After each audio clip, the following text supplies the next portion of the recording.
Morning children. आज हम लोग पर्वत प्रदेश में पावस कविता की शेष बची हुई पंक्तियों को विस्तार से पढ़ेंगे। तो आओ पढ़ें। गिरी का गौरव गाकर झरझर मद में नस नस उत्तेजित कर, मोती की लड़ियों से सुंदर झरते हैं झाग भरे निर्झर। गिरिवर के उर से उठ उठ कर उच्च आकांक्षाओं से तरुवर है, झांक रहे नीरव नभ पर अनिमेष अटल कुछ चिंता पर। आओ बच्चों इसे समझते हैं। कवि सुमित्रा नंदन पंत जी इन पंक्तियों में क्या कहना चाह रहे हैं। तो सुमित्रा नंदन पंत जी प्राकृतिक सौंदर्य का वर्णन करते हुए ऊंचे पर्वत तथा ऊंचे पेड़ों के माध्यम से हमारे जीवन में हमें सीख देने की कोशिश कर रहे हैं। बच्चों, कवि कहते हैं पर्वतीय क्षेत्र में पर्वत के ऊपर से झरने झरझर की आवाज़ करते हुए बह रहे हैं।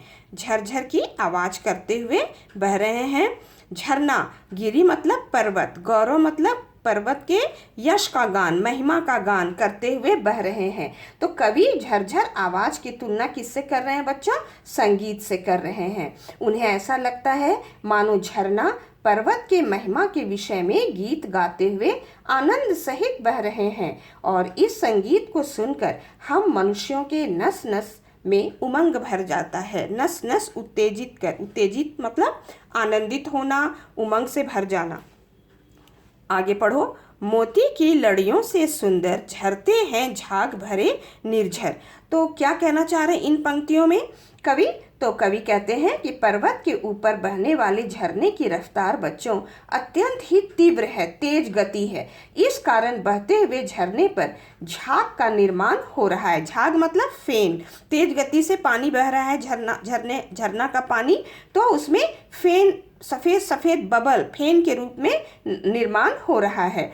तो कवि इस झाग की तुलना सुंदर सफ़ेद मोतियों की लड़ियों से कर रहे हैं और कहते हैं कवि कि यह दृश्य अत्यंत ही मनमोहक लग रहा है।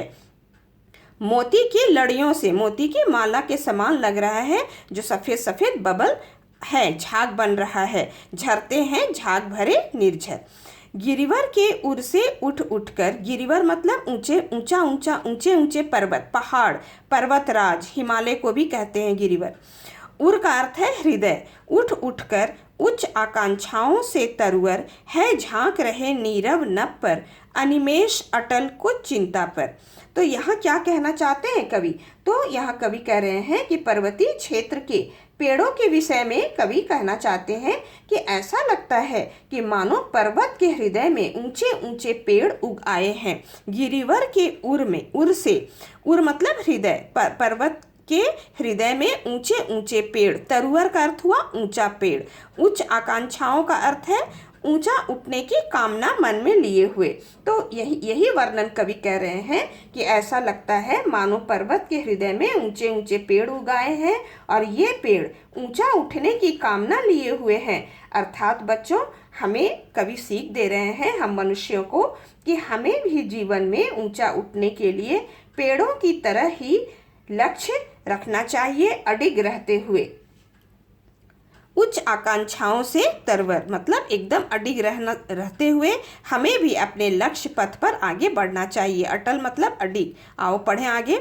है झांक रहे नीरव नभ पर, नीरव मतलब शांत, नभ मतलब आकाश, अनिमेष मतलब एकटक, बिना पलक झपकाए, अटल मतलब अडिग, कुछ चिंता पर मतलब कुछ चिंतन करते हुए। इस दो लाइन का अर्थ समझो।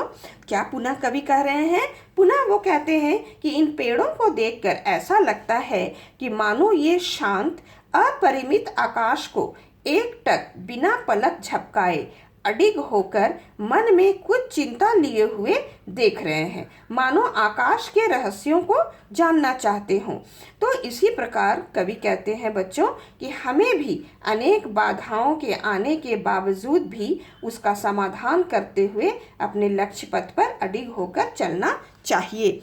झांक रहे नीरव नभ पर, ये पेड़ों के विषय में ही कह रहे हैं कि शांत आकाश को वो झांक रहे हैं। ऐसा लगता है कि बिना पलक झपकाए वो अडिग होकर कुछ चिंतन कर रहे हैं, आकाश के रहस्यों को जानना चाहते हैं।